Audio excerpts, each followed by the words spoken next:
Sultan, what do you think कि आजकल जो भी मेंटेनेंस के ऑर्डर्स आ रहे हैं उसके अंदर जो अमाउंट डिसाइड होता है उसके पीछे की क्या लीगल ऑब्लिगेशंस एंड क्या जस्टिफिकेशंस हैं कोर्ट के द्वारा जो दी जाती हैं? जैसे कि अभी तुम देखोगे कि मोहम्मद शमी वाले केस में, जो कि एक फेमस क्रिकेटर है, उसको ऑर्डर दिया गया है कैलकाटा हाई कोर्ट के द्वारा कि 4 लाख रुपए का उन्होंने मेंटेनेंस पे करना है अपनी वाइफ को और अपनी डॉटर को. So what do you think, what are the grounds for giving such an order जिसमें कि अमाउंट थोड़ा सा हमको जैसे ज्यादा या कम लगता है? What do you think? कोई लेजिस्लेचर का प्रोविजन नहीं है जिसने एक्ट्स में कोई सजेस्ट किया हो कि इतना स्टैंडर्ड फिक्स आपको मेंटेनेंस करना है. हाउएवर जो जुडिशरी है हमारी, उसने कई लैंडमार्क जजमेंट्स दिए हैं और उसने इस गैप को फिल करने की कोशिश की है.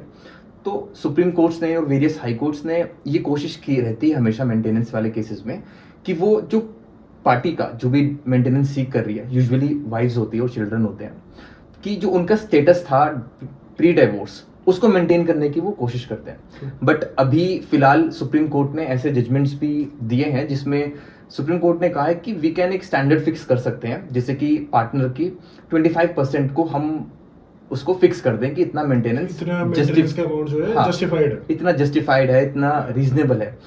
तो इसमें हाउएवर कई सारे लॉज इसमें इंटरप्ले होता है मेंटेनेंस का अलग अलग एक्ट्स में. तो ये डिस्कशन काफी इंपॉर्टेंट और इंट्रिकेटेड हो जाता है. बिल्कुल बिल्कुल एग्जैक्टली सुल्तान, जैसे तुमने बोला कि बहुत सारे एक्ट्स का ना इंटरप्ले है इसके अंदर, तो इसमें से एक one of the important act है जो कि protection of women from domestic violence act है. बहुत कॉमन भी है, 2005 का एक्ट है. अगर तो महिला को फिजिकल अब्यूज या मेंटल अब्यूज हो रहा है तो सेक्शन 12 हमको अलाउ करता है इंटरिम मॉनेटरी रिलीफ लेने के लिए. तो महिलाएं उसमें इंटरिम मॉनेटरी रिलीफ ले सकती हैं जिसके अंदर कि वो अपनी लाइफस्टाइल के अकॉर्डिंग या चाइल्ड एजुकेशन या हेल्थ के अकॉर्डिंग अपने क्लेम्स को डिमांड कर सकती हैं. और इसी तरह हमारा सेक्शन 144 है बीएनएसएस का, जो कि सिमिलर है 125 सीआरपीसी में जो मेंटेनेंस का डील करता है. हालांकि ये चाइल्ड और पेरेंट्स के लिए भी है, बट विमेन भी इसको साइमल्टेनियसली यूज करते हैं.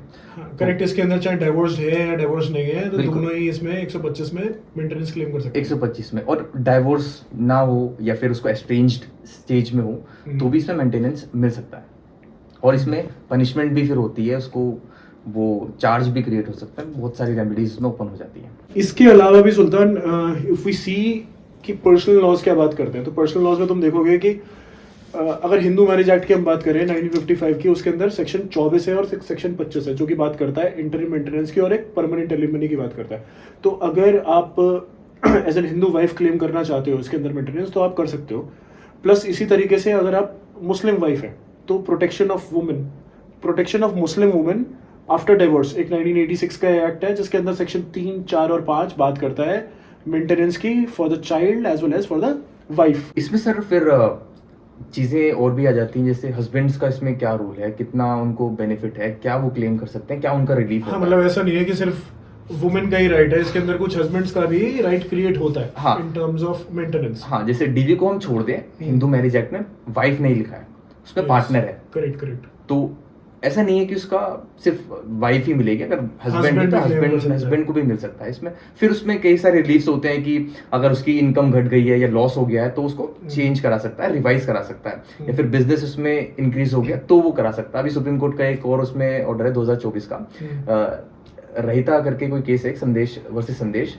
तो उसमें सुप्रीम कोर्ट ने कहा कि अगर बिजनेस में इनकम हाई हो जाती है तो वाइफ ये नहीं कह सकती कि मेरे को भी स्टेटस में हाई कर दो, क्योंकि मेंटेनेंस यूजुअली सिर्फ मेंटेन के लिए है, वो रिच करने के लिए नहीं है, ना दूसरी पार्टी को प्यूनिटिव पनिश करने के लिए. इसी तरीके से अगर तुम देखोगे कि जो इनकम एंड एसेट जो हमारा एक सर्टिफिकेट हम लगाते हैं, अगर मान लीजिए कि वाइफ अपना इनकम जो है डिस्क्लोजर सही नहीं कर रही है और रॉन्ग एफिडेविट फाइल कर रही है, जैसा कि इस केस में एलिज्ड है कि रॉन्ग एफिडेविट फाइल हुआ है, इन दैट केस ऑल्सो अगर हस्बैंड ने प्रूव कर देता है कि she is earning well and उन्होंने जो है रॉन्ग इनकम स्टेटमेंट लगा रखा है, इन दैट केस ऑल्सो उनकी मेंटेनेंस रिड्यूस की जा सकती है फॉर श्योर.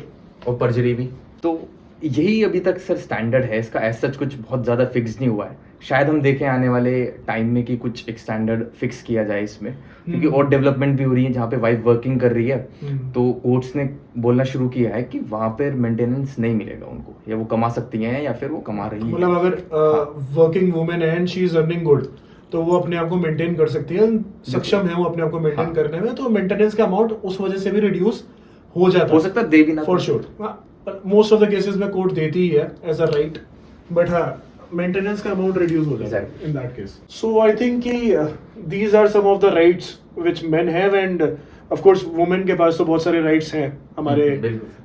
लेजिस्लेचर ने बहुत सारे लॉज ऐसे बना रखे हैं. सो क्या लग रहा है तुम्हें इस केस में? व्हाट डू यू थिंक कि जस्टिफाइड अमाउंट है? As far as my opinion I render on this case, वो तो फेयर इनफ है, क्योंकि उसका जो एसेट्स ऑन रिकॉर्ड है, जो मोहम्मद शमी का जो ऑन रिकॉर्ड आई है एसेट्स की जो कॉपीज ऑन रिकॉर्ड है, वो 7 करोड़ की इनकम. 7 करोड़ के आसपास ही है.